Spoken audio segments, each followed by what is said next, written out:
بسم اللہ الرحمن الرحیم۔ محترم سامعین، ناظرین و ویورز، السلام علیکم ورحمۃ اللہ وبرکاتہ۔ امید ہے آپ اللہ تعالیٰ کے فضل و کرم سے خیریت سے ہوں گے۔ اللہ تعالیٰ آپ کو، آپ کے اہل خانہ کو ہمیشہ اپنے حفظ و امان میں رکھے، آمین۔ راہ ہدایت و نجات کے سلسلے کا ولاگ درس قرآن کا آغاز کرتے ہیں۔ مدرس ہوں گے جناب قاری حافظ مولانا محمد اقبال صاحب، خطیب جامعہ مسجد نگینہ، محلہ انصاریہ، شیخوپورہ۔ یہ روزانہ سلسلے کا ولاگ روحانی اور قرآنی ہونے کے علاوہ سراسر باعث خیر، باعث برکت اور باعث ثواب ہے، اور اسے میں اپنے یوٹیوب چینل بشیر رشیدی سے آپ کی خدمت میں روزانہ پیش کرتا ہوں تقریباً۔ لہٰذا اگر آپ نے اس چینل کو سبسکرائب نہیں کیا تو ضرور سبسکرائب کیجیے گا، دوستوں بھی شیئر کیجیے گا تاکہ وہ بھی اس کار خیر میں اپنا حصہ پا سکیں، اور آخر میں بیل آئیکن کو ضرور پریس کیجیے گا تاکہ آنے والے ایسے روحانی اور قرآنی نوٹیفیکیشنز آپ کو اور دوستوں کو باقاعدہ اور بروقت ملتے رہیں۔ تو شروع کرتے ہیں درس قرآن۔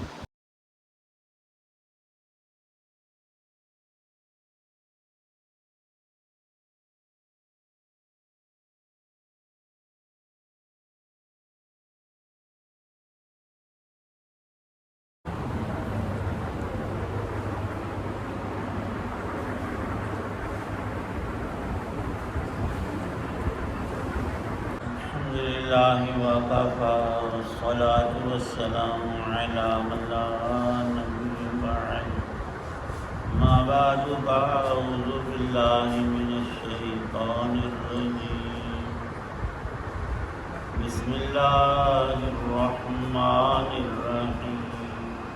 فَإِذَا نُفِخَ فِي الصُّورِ نَفْخَةٌ وَاحِدَةٌ وَحُمِلَتِ الْأَرْضُ وَالْجِبَالُ فَدُكَّتَا دَكَّةً وَاحِدَةً فَيَوْمَئِذٍ وَقَعَتِ الْوَاقِعَةُ وَانشَقَّتِ السَّمَاءُ فَهِيَ يَوْمَئِذٍ وَاهِيَةٌ وَالْمَلَكُ عَلَى أَرْجَائِهَا وَيَحْمِلُ عَرْشَ رَبِّكَ فَوْقَهُمْ يَوْمَئِذٍ ثمانية يومئذ تعرضون لا تخفى منكم خافية،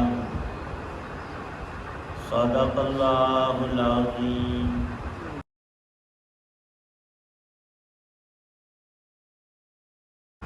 پھر جب ایک ہی دفعہ سور میں پھونک مار دی جائے گی اور زمین اور پہاڑوں کو اٹھا کر ایک ہی ضرب میں ریزہ ریزہ کر دیا جائے گا، تو اس دن وہ واقعہ پیش آ جائے گا جسے پیش آنا ہے، اور آسمان پھٹ پڑے گا، اور وہ اس دن بالکل بودا ہو جائے گا، اور فرشتے اس کے کناروں پر ہوں گے، اور تمہارے رب کے عرش کو اس دن 8 فرشتے اپنے اوپر اٹھائے ہوئے ہوں گے۔ اس دن تمہاری پیشی اس طرح ہوگی کہ تمہاری کوئی چھپی ہوئی چیز چھپی نہیں رہے گی۔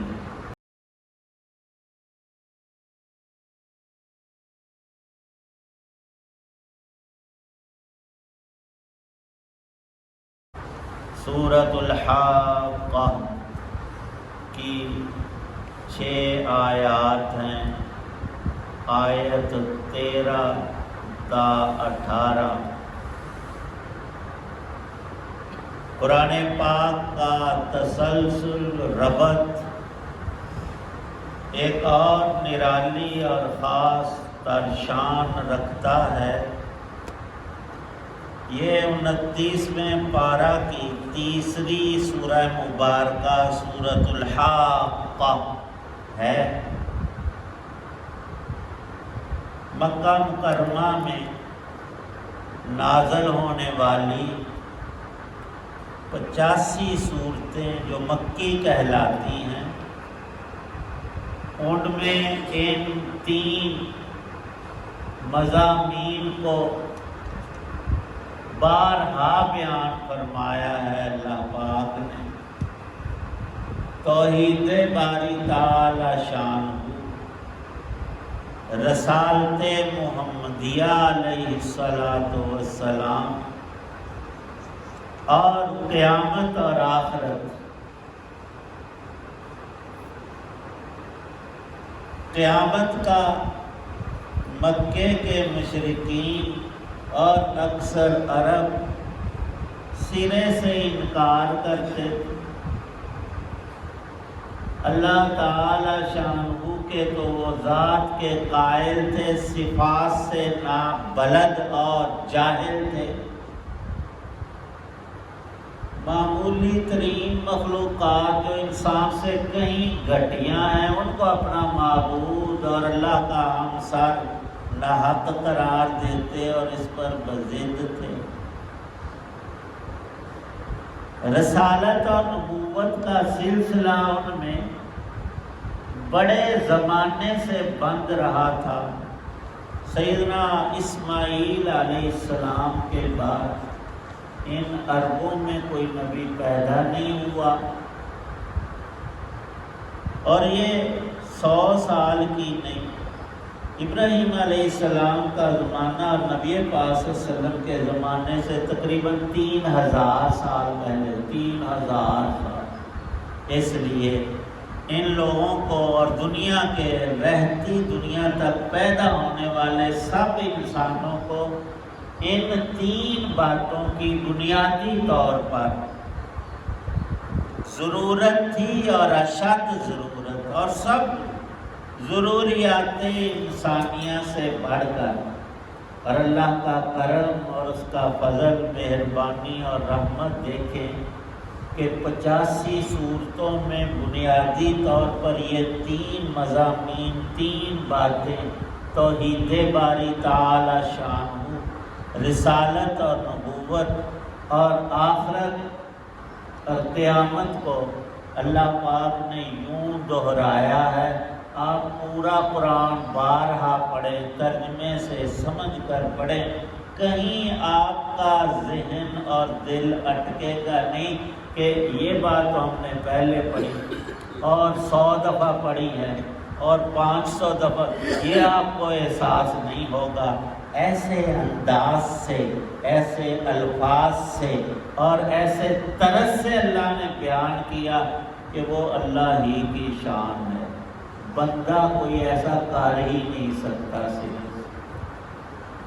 تو اس پارے کی 29ویں پارے کی پہلی سورت، سورت الملک میں توحید باری تعالی شانہ، اللہ وحدہ لا شریک ہے، لا الہ الا اللہ، اور یہ بات مدلل، محقق، کامل اور اکمل اللہ کے نبی جانتے ہیں رب کے بتانے سے، اور اس کی تشریح انہی کا کام ہے۔ یہ نری عقل انسان کی تجربہ یہاں پہنچتا ہی نہیں۔ یہ مابرا اونچے علوم ہیں جو اللہ نے وحی سے عطا کیے۔ اللہ کی ذات و صفات، اسماء و افعال کوئی بندہ خود سے نہیں جان سکتا۔ نبوت اور رسالت، اس کے حاملین کرام یہ باتیں تفصیلاً ارشاد فرماتے ہیں۔ اس لیے کلمہ پاک کا دوسرا جز محمد الرسول اللہ صلی اللہ علیہ وسلم، اور ان دونوں کے بیان سے جو بنیاد بنتی ہے، بندے تو نے مار کر مٹنا نہیں، اللہ کے حضور جواب دہ ہونا ہے۔ تو انسان کی عقل تو ادھر پھر جاتی ہے، کب، کیوں، کیسے، کدوں کام ہونا ہے۔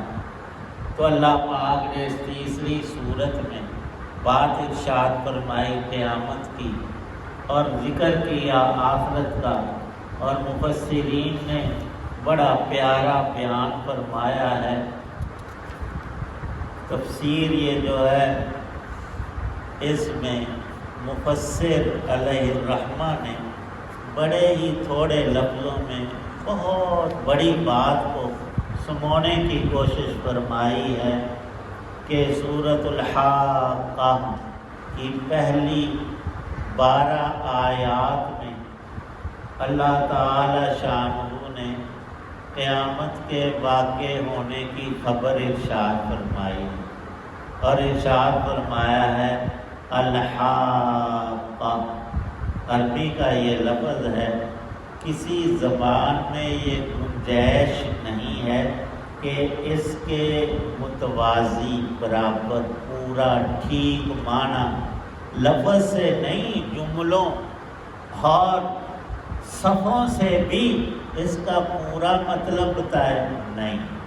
یہ عربی کی خصوصیات، ترجمے میں اتنی بات لکھی ہے کہ وہ قیامت ایک بالکل پکی بات ہے، پکی بات ہے، اس میں شک کی سرے سے گنجائش ہی نہیں کہ پتہ نہیں ہوگی نہیں ہوگی کب ہوگی، سب متعین ہے اللہ کے علم میں، اور ٹھوس محقق پکی ترین بات وہ ہے الحاقہ۔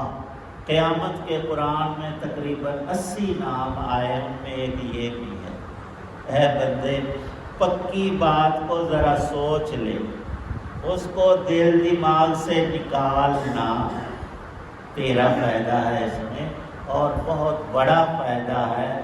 ملحاقہ، وہ پکی بات کیا ہے؟ یہ پوچھنا اور سوال کرنا اس لیے ہے کہ بندے کے ذہن اور دل میں وہ چیز حاضر رہے۔ اس کو کہتے ہیں استحضار، سوچ اور سمجھ، عقل اور فکر کسی اہم چیز کی طرف لگی رہے، استحضار۔ تو قیامت کی خبر بالکل پکی ہے۔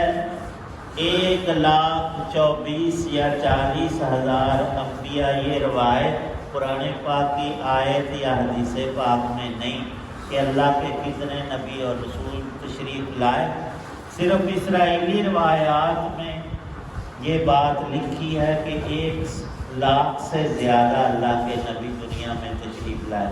پوری تعداد صرف اللہ جانتا ہے، لیکن وہ ہزاروں سے متجاوز، لاکھ اور اس سے زیادہ اللہ کے سچے نبی دنیا میں اپنے اپنے وقت پر تشریف لائے۔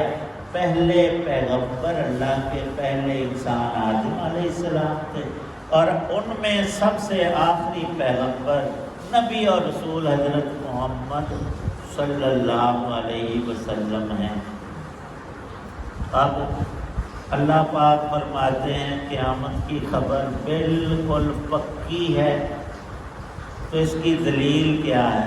اللہ پاک فرماتے ہیں بہت سی قومیں گزری، ان میں پہلی 12 آیتوں کے اندر 5 قوموں کا خاص ذکر ہے، اور بھی بہت قومیں تھیں، انہوں نے قیامت کا، نبوت کا، توحید کا انکار کیا، تکذیب کی، انجام کار ان پر رب کا عذاب آیا، مار پڑی، اور وہ دنیا سے مٹ مٹا گئے۔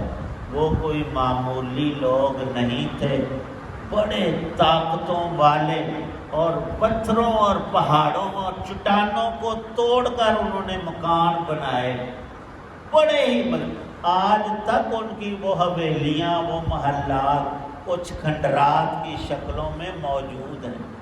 اللہ پاک فرماتے ہیں یہ دلیل ہے، نہ ماننے والوں کو یہاں رب نے رگڑا لگایا، وہ بچ نہ پائے، بھاگنے کی جگہ نہیں ملی، چھپ نہیں سکے۔ تو جب یہ ایک نمونہ اور دلیل موجود ہے، تو دوسری بات جو ابھی آیتیں 6 پڑھی ہیں ان میں اللہ نے یہ ارشاد فرمائی ہے کہ قیامت کا حادثہ کس طرح رونما ہوگا، اس کا کوئی نقشہ، کوئی تصور، کوئی آگاہ پیچھا۔ تو قرآن پاک میں 2 چیزیں اور حدیث پاک میں بھی اس کی تصریح آئی ہے کہ 4 بڑے فرشتوں میں ایک کا نام اسرافیل ہے، اس کے ہاتھ میں اللہ نے سور ایک نام ہے چیز کا، جس کو سینگ سے بعضوں نے سمجھانے کے لیے تشبیہ دی، سینگ نما، وہ اس نے اپنے منہ سے لگائی ہوئی ہے، اور کان فرمایا نبی پاس اس نے کھڑے کیے ہوئے، بالکل الرٹ کھڑا ہے، کب حکم ہو اور میں اس میں پھونک ماروں، اس کا اثر کیا ہوگا؟ فَصَعِقَ مَنْ فِي السَّمَاوَاتِ وَالْأَرْضِ، سب جاندار جب قیامت برپا ہوگی نا، شروع ہوگی، اس کو نفخہ اولا کہتے ہیں، تمام انسان، جنات، زمین و آسمان کی مخلوقات، فرشتے، ہر شے اس آواز سخت ترین، تیز ترین کے آگے پہلے بے ہوش ہوں گے، پھر مر جائیں گے، پھر ہر شے پھٹ جائے گی، زمین و آسمان ٹکرا جائیں گے، اور ہم تو دیکھتے ہیں بڑے بڑے پہاڑ اور پتھر اور چٹانیں سب مٹی، ریزہ اور گرد و غبار بن گئے، پہاڑ اپنی مضبوطی کھو دیں گے، جاندار سب مر جائیں گے، زمین و آسمان، سورج، چاند، ستارے ٹوٹ ٹوٹ کا شکار ہو جائیں، خود سے نہیں، اللہ کے حکم سے۔ یہ ہوگا نفخہ اولا، پہلی دفعہ پھونکنا، پھر دوسرا نفخہ بعث ہوگا، پہلا کا نام صاعقہ قرآن میں آیا، فصاعقہ من ساق پہلے ہے، پھر دوسری دفعہ فرشتہ پھونک مارے گا اس میں، تو زمین کی حیت بدل کر بالکل سپاٹ، سطح مستوی، جیسے ہماری تلی ہے نا، اس پر کوئی بال کچھ نہیں، صاف ہے، اس سے بھی زیادہ صاف ہموار زمین ہوگی، آسمان پھٹیں گے۔ اللہ نے یہاں ان آیتوں میں فرمایا کہ 8 فرشتے قیامت والے دن اللہ کے عرش کو اٹھائے ہوئے، ہم انسانوں کو نظر آئے گا عرش، اور اللہ جلوہ افروز ہیں، انسانوں کی طرح نہیں عرش پر بیٹھے ہوئے، وہ مخلوق کی حقیقت کیا ہے آج نہیں کل قیامت میں ہم آنکھوں سے بھی دیکھیں گے، وہ کیسی چیز ہے۔ فرمایا نبی پاک صلی اللہ علیہ وسلم نے کہ معراج میں اللہ نے بہت مخلوقات مجھے دکھائی ہیں، عرش اور کرسی بھی، تو جو عرش اللہ کی مخلوق ہے اس سے زیادہ حسین چیز میں نے نہیں دیکھی، کتنے اس پر کلر، نور اور رنگ ہیں، عجیب اللہ کی ایک مخلوق۔ فرمایا حدیث پاک میں کہ اب اس وقت 4 فرشتوں کی ڈیوٹی ہے، انہوں نے عرش کو اٹھایا ہوا، اللہ کا ایک نظام ہے، اور قیامت کے روز 4 اور بڑے فرشتے، ان کی بھی ڈیوٹی لگ جائے گی، اور 8 فرشتے اس عرش رحمان کو اٹھائے ہوئے اللہ کی عدالت قائم ہوگی۔ اور ابھی جو 6 آیتیں پڑھی ہیں ان میں آخری آیت میں ارشاد ہے اللہ پاک کا کہ یومئذ تُعْرَضُونَ، تم سب رب کی عدالت میں پیش ہو جاؤ گے، اور لا تخفی منکم خافیہ، اللہ کے علم سے، اس کے دیکھنے اور بصر سے آج بھی کوئی چیز چھپی ہوئی رب کے لیے نہیں، لیکن بندہ یہ سمجھتا ہے میں کمرے میں فلاں جگہ میں چھپا ہوں، لوگ مجھے نہیں دیکھ رہے اور میں چھپا ہوا ہوں۔ فرمایا کہ قیامت کے روز نہ تو کوئی پہاڑ ہوگا، نہ غار، نہ دیوار، نہ درخت، نہ عمارت، کوئی چیز ہوگی نہیں، بالکل سیدھی زمین ہے مستوی، تو چھپو گے کہاں؟ تم خود دیکھو گے سب سامنے کھڑے ہیں، اور جیسے تمہارا جسم نہیں چھپا، تمہارا کوئی عمل بھی رب کے آگے چھپا نہیں۔ اس دن ہر نیکی اور بدی ہم انسانوں کی، میری، آپ کی، اگلے پچھلوں کی، بالکل سامنے آ جائے گی۔ عدل فرمائیں گے اللہ پاک، کسی پر کوئی ظلم زیادتی ایک رتی برابر نہیں، اور وہ تو رب کی عدالت ہے۔ اللہ تو ظلم سے پاک ذات ہے، وہاں تو عدل ہوگا، انصاف ہوگا، یا پھر ایمان کی برکت سے اس کی رحمتیں اور بخششیں اور عنایات ہوں گی۔ اللہ پاک نصیب فرمائے۔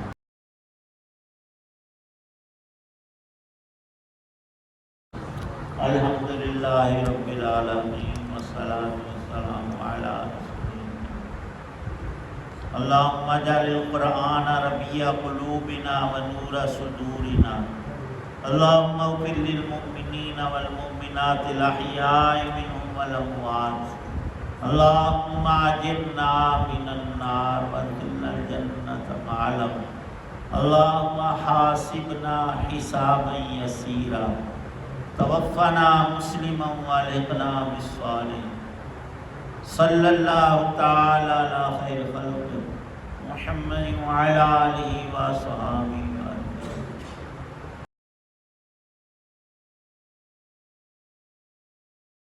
ناظرین و سامعین محترم، ابھی آپ سن رہے تھے اور دیکھ رہے تھے راہ ہدایت و نجات کے سلسلے کا ولاگ درس قرآن، جس میں آج سورہ الحاقہ کی آیات مبارکہ 13 تا 18 کی تلاوت، ترجمہ و تفسیر بیان کی گئی۔ مدرس تھے جناب مولانا محمد اقبال صاحب، اور اسے میں نے اپنے یوٹیوب چینل بشیر رشیدی سے آپ کی خدمت میں پیش کیا۔ اللہ تعالیٰ آپ کا حامی و ناصر ہو، اللہ تعالیٰ آپ کو، آپ کے لیے خانہ کو ہمیشہ اپنی زبان میں رکھے، آمین۔ اپنا بہت ہی زیادہ خیال رکھیے گا، اپنی دعاؤں میں پاک وطن، اس کے رہنے والے اور والدین، آپ اپنے والدین اور آبا و اجداد، اعزاء و اقارب، دوستوں کے علاوہ اس ناچیز کو بھی ان میں شامل فرمائیں، تو انتہائی شکر گزار ہوں گا۔